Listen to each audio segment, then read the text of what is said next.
Hello, I'm Victoria from Biblio Lifestyle, and you're listening to the Reader's Couch podcast, the show that will help you bridge the gap between living a full and busy life to one where you're reading, learning new things, and having fun. Today on the couch, I'm so excited to welcome author CJ Wray to talk about her novel, The Excitements. In The Excitements, we meet Josephine and Penny, two brave and witty World War II veterans who are in their late 90s. But don't let their age fool you. They haven't lost their killer instinct or their joy for life. Now, Josephine and Penny end up in Paris to receive a prestigious honor for their role in France's liberation. But while there, we discover there's more to these sisters than meets the eye. They have hidden secrets, and their history of scandal and crime come to the surface. And this trip becomes an opportunity to settle scores, avenge lost friends, and pull off one last daring heist before their careers come to an end. So readers, in this book, you'll get some historical fiction, women's fiction, mystery, and lots of humor. So in this episode, Chrissy and I talk about her new book and her writing life. Plus, we also learn about the books she's reading, get recommendations, and lots more. But before we get into the episode, friends, pretty please subscribe to the podcast if you haven't already. Leave the podcast a 5-star rating. And if you have that extra minute, write me a review if you love the show. Because when you write me a review or you leave me a 5-star rating, it really helps us find new listeners. It helps the show get new opportunities. And I will be forever grateful for it. So thanks in advance. And now on to the episode with author CJ Wray. Hi friends, welcome again to the Reader's Couch. I'm your host, Victoria Wood, and today on the couch to talk about The Excitements is author CJ Wray. Hi Chrissy, welcome to the Reader's Couch. Hi, thank you for having me. Yay, I'm so excited to have you here. Can't wait to talk about your new book, The Excitements. But before we get into things, how are you feeling? How excited are you? Maybe a bit nervous. What's the experience like now that this book is out, it's available, it's on bookshelves, and readers can get a copy? Well, I'm always nervous when people start reading it and you start to find out what people think of it. So when the first Amazon reviews start to come in, but I'm also really, really excited. It was just such a kick. I saw the US edition of The Excitements for the first time in Barnes & Noble on Fifth Avenue in New York. And that was just like such a dream moment. That was my sort of, it was just magical to be able to hold it in my hands and think, here I am on Fifth Avenue with my book. So amazing. How has your New York experience been so far? Oh, it's been fabulous. I've had the most amazing weather. It's been sunshine every day. I haven't been to New York for about 10 years, so I've been catching up with lots of old friends, seeing my fabulous editor and publicity director at HarperCollins, and doing some stock signings. So it's been really lovely, a real treat. Love it. Sounds amazing.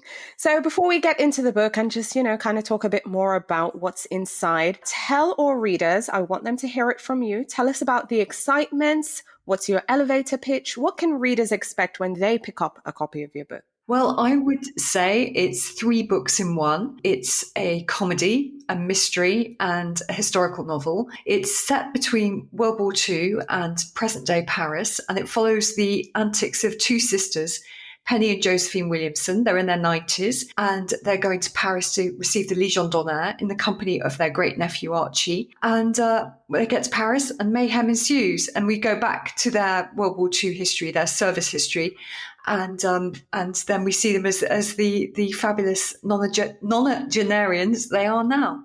And they're quite fabulous sisters indeed. Tell me about your decision to write a story about sisters. See, normally I would pick up a book and it's, maybe about 2 friends or 2 parallel storylines, someone who had served and then maybe like a grandchild picking up. And I mean, we do have Archie, so we do have the next generation, but the sisters themselves, tell me about your decision to write about them. They're loosely based on two real life sisters that I met, Pat and Jean Outram. I met them when I helped them to write their memoir, their wartime memoir, and they were in their mid-90s at the time that we met.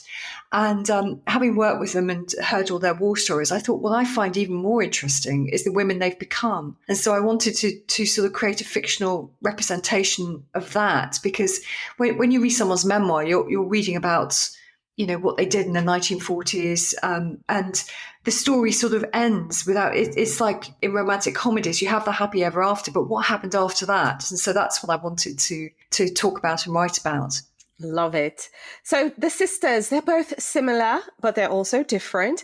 So tell us about Josephine and Penny individually and about their similarities and their differences. Well, Josephine's the big sister. And so when the book opens, she's 99, and she, going back to World War II, she became a Wren, which is, she served in the Women's Royal Naval Service. They were called Wrens at the time. They're no longer called Wrens. They've dropped the women's part from the Royal Naval Service. So she became a Wren in the plotting rooms, which is someone who sort of tracked the naval traffic in the water around the UK and sort of put it onto these big maps so that the Admiralty could see where the enemy was, where UK shipping was, that kind of thing. And so post-war, she goes to university and becomes a diplomat. And then at the beginning of our story, she's obviously in her 90s and she's off to Paris with her sister. But she has reasons why she doesn't want to go to Paris, which I won't go into because that will be a bit of a spoiler. But the idea of a trip to Paris really quite scares her. And so she has to be persuaded by her younger sister, Penny, who is a bit more devil-may-care. And Penny is 97. And in World War II, she served in the Fanny, which is the First Aid Nursing Yeomanry, which was sort of designed as a cavalry of nurses in the First World War. They used to ride to the front line on horses and help, deliver nursing aid to wounded soldiers. In the Second World War, they had a slightly different remit, and they were very heavily involved with the intelligence services. So, we sort of look at Penny's career. Did she or didn't she? Did she become a spy? To begin with, we don't know. She is much more devil-may-care than her sister, and post-war, she uses the wartime skills she picked up to wicked ends and becomes a jewel thief. Yeah, so that's those two. Yes, that's those two. Yeah. And like you also said, they end up in Paris, even though she really didn't want to go and the sister had to, encourage her to go. But when they're there, because I'm really trying hard to avoid spoilers here, but essentially they decide to pull off a heist. It has something to do with jewelry. It has something to do with an auction. It has something to do with old vendettas, trying to settle scores. Tell me about this adventure side of the novel. How exciting was it to kind of have these women hone in their skills that clearly they haven't lost? Yes. Well, I when talking about the heist, I suppose it's a rather one-sided situation where Penny basically drags everybody else into it, sort of accidentally. But yes, they're in Paris, and even though they're both quite elderly, in Penny in particular, she's retained a lot of her skills, and she's recently been practicing her skills that she picked up during the war and in her career as a jewel thief since. And I don't think it's a spoiler to say that they get to Paris and Penny realizes that a particular piece of jewelry has come up for auction, and she is determined that she is going to have it for various reasons, to right or wrong. She doesn't believe that it should have been in the hands of the people it's been with since the Second World War. She thinks she knows the rightful owner and is determined to restore the jewel to its, to preserve its legacy. It's really hard to just talk about it without spoilers, isn't it? I know it is a challenge, and that's why I spend a little extra time trying to work around the words and say, so. But I think my favorite part about this novel was getting the sisters' backstories, Penny and Josephine's backstories. Reading about their secrets, that they haven't shared with each other. So that was so exciting to me, learning about, the different things they were up to during the wartime. I'm sorry. It was so fabulous to then bring us up to present day, them being in Paris, to accept this reward. Tell me about your writing experience, just kind of going into their backstories, but also giving us this mystery. Yes, there's comedy, but there's also, it feels women's fiction-y because we're getting, again, the story of these women plus the historical side to it. How did you juggle all these different elements? Oh gosh, well, it was quite tough because it does sort of contain, obviously dual timelines, but also different points of view. So I suppose there are three primary points of view, which are the two sisters and their great nephew, and so it was they all have flashbacks. So for months on end, my wardrobe was covered in post-it notes in all different colours. So colour coded for character, colour coded for time period. But I enjoyed writing it so much. The research was just brilliant, and being lucky enough to have as friends Pat and Jean, two real life World War II veterans, and another World War II veteran called Christian Lamb as well, who was very, very instrumental in telling me about what happened then for young women, was so valuable. It was such fun to write. I love that you have real life people that influenced and provided some context for this novel, because maybe that's part of the reason why the excitement was just incredibly compelling, and the relationships between them was great. I also love the banter between Archie. That was very fun. So we really get a great mix in this book. I love just how funny it is. I love the mystery. So readers, I hope you'll give this one a try. But Chrissy, this isn't your first rodeo. No. Technically, it's your debut under CJ Wray. Yes. But you've written books before. Tell me about the change to CJ Wray, and about your previous books that you've written under your name, Chrissy Manby. Yes. Well, I have written several books as Chrissy Manby, and they were romantic comedies for the most part. So I started writing around the same time sort of Bridget Jones was huge. And so there was a real appetite for, young women about town, writing about their love lives, that kind of thing. So I started off with that, and then went on to write, I think, 25, 26 novels as Chris Manby, and several as Olivia Darling and Stephanie Ash and Stella Knightley as well. But they were a bit more bulkbustery, if you use the term bulkbuster. But so lots of rom-coms. And I just found I was slightly running out of steam with it, because I started writing rom-coms when I was 24, and now Whisper It, I'm into my 50s, and all of a sudden I was no longer living that life, and it was hard to be authentic. When you've been in a relationship for a long time, to sort of keep going back to that first date feeling. What I really wanted to do was explore more, different themes away from Boy Meets Girl, themes about, women's lives outside of the sort of traditional husband, baby, house dream, that kind of thing.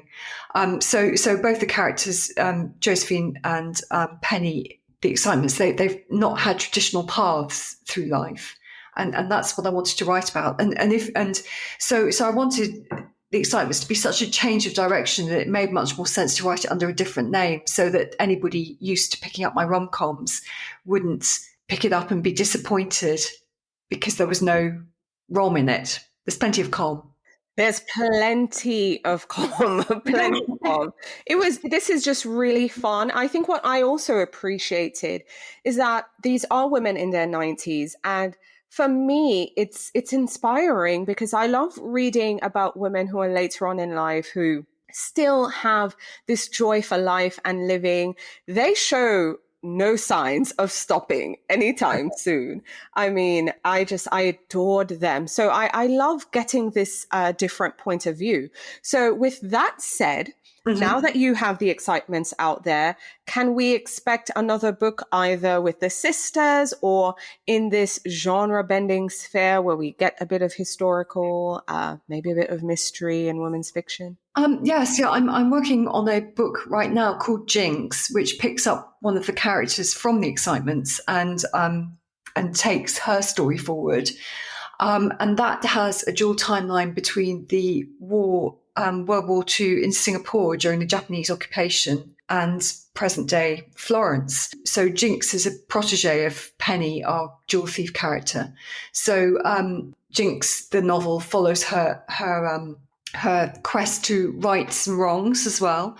And that was more of a challenge to write because the excitement sort of concentrates mostly on the World War II in the home front in Britain. And so it's not quite perhaps as traumatic as World War II in Singapore, and Jinx is a child prisoner of war. And so it's hard to balance that story and do that story justice because you don't want to sort of make light of anybody's experiences during that and preserve that legacy. But also that's another story that I wanted to tell because I think in the UK in particular, we're not really familiar with what people went through in East Asia during World War II. Yes, absolutely. I've also found that when it comes to historical fiction, a lot of it has been centered in Europe. Yeah. And while I do understand, the reasoning behind that, and essentially, it was the main front of the battle, it feels good when you read stories set elsewhere. So I'm really excited about having a story set in East Asia. Mm-hmm. I'm really looking forward to that. It's really exciting. So I'm thrilled. Thank you.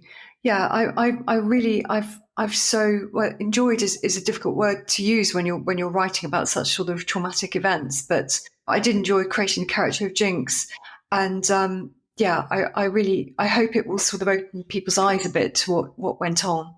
Yes. Yeah, absolutely. So again, like we said earlier, it's not your first rodeo, but this is the first book, The Excitements, in this new direction.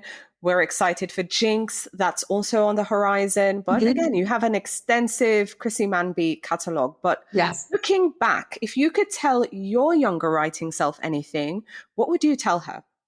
Oh, my goodness. Never read your Amazon reviews. I don't know. I think I would tell her to write what was in her heart rather than what she thought would sell. Because in my experience, it's the books that come from your heart that are the best. And you can tell when somebody's sort of trying to chase a market, and it's so much more fun if you've got to spend a year writing a book, if you've got to turn up every single day and sit there and type, you really should be, your heart should be in it. So I would say, don't worry about what so and so is doing over there and how well they're doing. Just hold on to your own vision for what you want to do.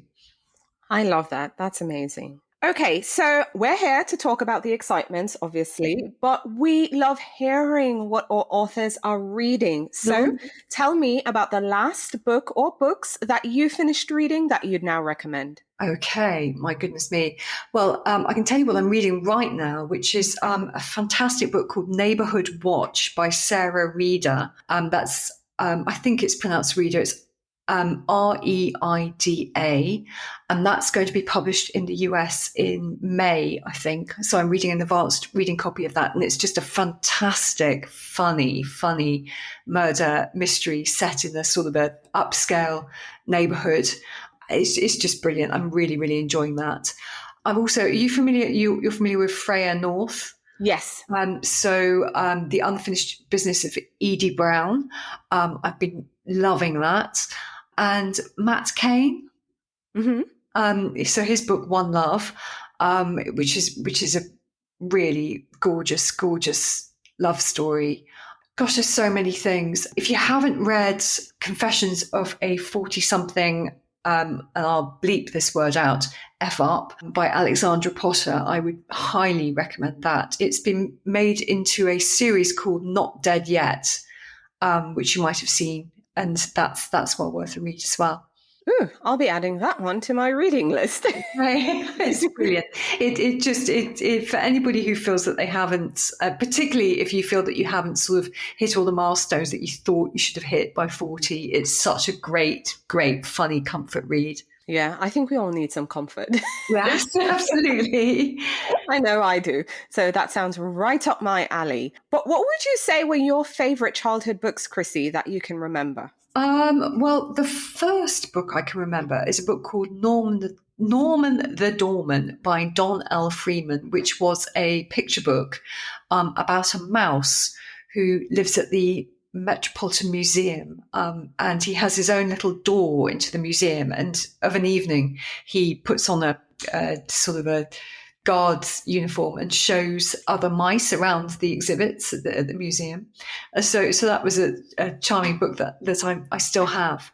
But the books that I loved were the Moomin series, Tove Janssen's Moomin books. It just, the characterization is so good. And it felt, I think growing up in the 1970s, there just wasn't the sort of breadth of children's literature that there is now. And this felt really, the Moomins felt really subversive to me, and they felt so different. And I just fell in love with her character, Little Mai, who's just so, she's just so true to herself and wicked and funny. And I have treasured those books, and I drink my tea out of a Moomin mug every day. Oh, I love that. That's amazing. And what books are you looking forward to reading in the year ahead? Oh, goodness, so many. I'm looking forward to having a finished copy of that Neighbourhood Watch, because I think that's definitely one to keep and reread. I also am quite looking forward to reading Laurie Frankel's Family, which I'm very interested to see how she's portraying adoption in that, because that's one of my personal passions is as an adoptee. I understand Laurie Frankel's an adoptive parent, but I'm very interested to see how she's tackled that subject. Ooh, this is interesting because you're an adoptee. I read that one, absolutely loved it. Was fortunate to chat to Laurie. I thought it was great. I think what Laurie does good is put a spin on it, which is, people who choose adoption, not as a last resort or second best or just anything like that. And see, now I would be curious to know what you think after reading it now. I'm looking forward to reading it because I have to admit, sort of reading the press, I thought, wow, this is going to be a really interesting spin from an adoptee's point of view, because of course it was quite interesting what you said then about people who choose adoption not as a last resort. Unfortunately for the adoptee, it always is the last resort. Do you see what I mean? Yeah. It's a very, very different angle to be coming from. So anyway, but I'm keeping an open mind, and I'm looking forward to reading it. So which is why I'm like, man, I wish I could talk to you after it. You're gonna have to send me an email or something, because no, you're absolutely right. Like from that point of view, well, it's fantastic. We ought to have a book club, We should, about this book. But yeah, excited to hear what you have to say about that. But anywho, in addition to books and just talking about them relentlessly, that's what we do as readers, and that's what I do here on this podcast. Sometimes as readers, we do fall into those reader problems, which is sometimes we fall into a reading slump. Sometimes readers are struggling to find time to read. So what advice would you give a listener who is, one, currently in a reading slump, but also another reader who is struggling to find time for read? What tips have worked for you? Well, it's quite interesting because I have been in a reading slump, and finding time to read is difficult when you're writing. Gosh, what would my advice be? I suppose my advice would be to read what you want to read, and not to sort of think, oh, I've got to read this book because it's, everybody's talking about it, etc., and not sort of beat yourself up if you go back to a comfort read and you go back to something. I have some sort of unusual comfort reads, some fantastic memoirs about shopping addiction, actually. Which was something that I sort of rather struggled with. I was rather sort of prone to buying way too many clothes. And that's kind of my thing. If I'm stressed, you'll find me on Net-a-Porter, and I really should not be on Net-a-Porter. So there's a fantastic book called Spent by Avis Cardella, which I reread, and that usually sort of gets me out of a slump, because so that's my comfort read. So I suppose rather than specifically saying, read a book about being a shopaholic, it's just that I go back to that. I've read it several times, but for me, that kind of it's a sort of a balm for all sorts of things for me. It makes me feel better about a lot of things, as well as not having done enough reading. Finding time, I suppose it's the same as finding time for writing, really. You can get an awful lot done in 5 minutes. I always tell people when I'm talking about writing that if you've only got 5 minutes a day to write, you can probably still get 250 words done in that 5 minutes. So you can certainly read 2 pages, can't you? So it's just little by little. And once you're in it, you read those 2 pages, and then you want to read 4, so you then make the time. Does that help? Yes, absolutely. Because I agree with that 100%. You start with 2, before you know it, it becomes 5, it becomes 10. And when the book really grabs you, an hour has gone by and you have no idea where it went. So yes, absolutely.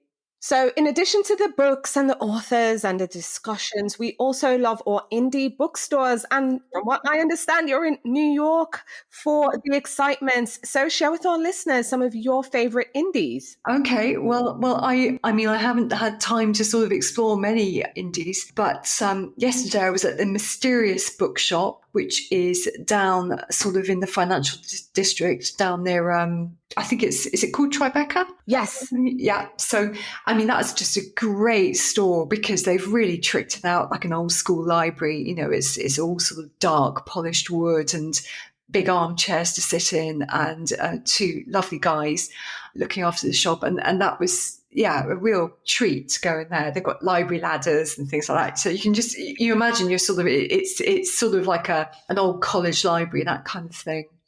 I used to spend quite a lot of time in LA, and there's a fantastic bookshop there, whose name has just escaped me, of course. I mean, I'm talking. Is it Book Soup? Book Soup, that's it. Yes. Yay! Yes. So I used to love that, because that was just so higgledy-piggledy, just brilliant. And you could always sort of find something that you weren't looking for, but you'd always come out with something interesting. Yes, I think that's what I love most about going to indie bookstores is you might not know what you want, but you'll for sure find something. Yes, absolutely. Yes, and get a good recommendation. But bringing things back to the excitement, your new book, but what are you hoping for in an ideal world that readers might think or feel, or some of the discussions they might have? What are you hoping for after they've turned the last page? I'm hoping that the spirit of the characters will stay with them. And we refer to that generation of men and women in the UK, the 90-somethings, the people who served in World War II, as the greatest generation. And there are lots said about their resilience and their bravery. And I hope that people will come away from reading The Excitements thinking that they can be brave too in their lives, and that that we're all stronger than we think we are, and in extremis most of us can step up to the plate. I'm talking all sorts of terrible mixed metaphors, but yes, I think what I want people to take away, I want them to feel that it was a comfort read and they feel uplifted and they've had a laugh, but also that they've got some encouragement to find inner strength from it. Well, I think they'll take that and more away from The Excitements. And I'm so grateful, Chrissy, that you're able to come on the show and speak with me. It's been an absolute pleasure. Oh, thank you, Victoria. I've had good fun. Thank you. Thank you so much for listening to the Reader's Couch podcast. Please subscribe to the show, share it with a friend, and take a few seconds to leave a rating and review. Until next time, stay lounging, stay reading, and whenever you're in doubt, go straight to your local bookstore or library. Thanks again for listening, and happy reading.